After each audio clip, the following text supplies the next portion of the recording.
판결 소식 하나 더 전해드리겠습니다. 한국전쟁 당시 군인과 경찰이 민간인들을 학살한 보도연맹 사건 피해자 유족들이 정부를 상대로 낸 위자료 지급 소송 법원 판결이 나왔습니다.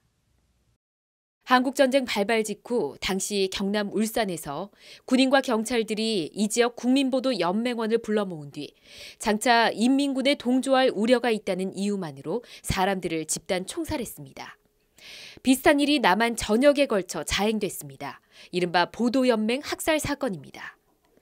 노무현 정부가 끝나가던 2007년 11월 과거사정리위원회는 진실규명 절차를 통해 당시 울산 일대에서만 407명이 희생됐다고 발표했습니다. 이후 희생자 유족들 일부가 정당한 사유 없이 적법한 절차를 거치지 않고 살해됐다며 위자료 지급을 요구했지만 정부는 배상 청구 시효가 지났다며 지급을 거부했습니다. 이에 권모 씨 등은 지난 2016년 8월 국가를 상대로 총 12억 6,200만 원의 위자료를 배상하라는 소송을 냈습니다. 서울중앙지법 민사합의 27부는 정부에 대한 권 씨 등의 손해배상 청구권은 시효로 소멸됐다며 원고 패소 판결했다고 오늘 밝혔습니다.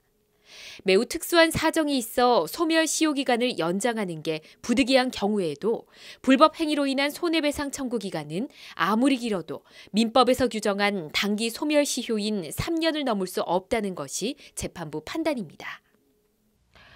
즉 2007년 11월 과거사위원회 조사 결과 발표 이후 9년이 지난 시점에 소송을 내서 손해배상 청구 단기 소멸시효 3년을 넘겼기 때문에 실체를 다툴 필요도 없이 원고 패소라는 게 현행법에 따른 법원 판결입니다.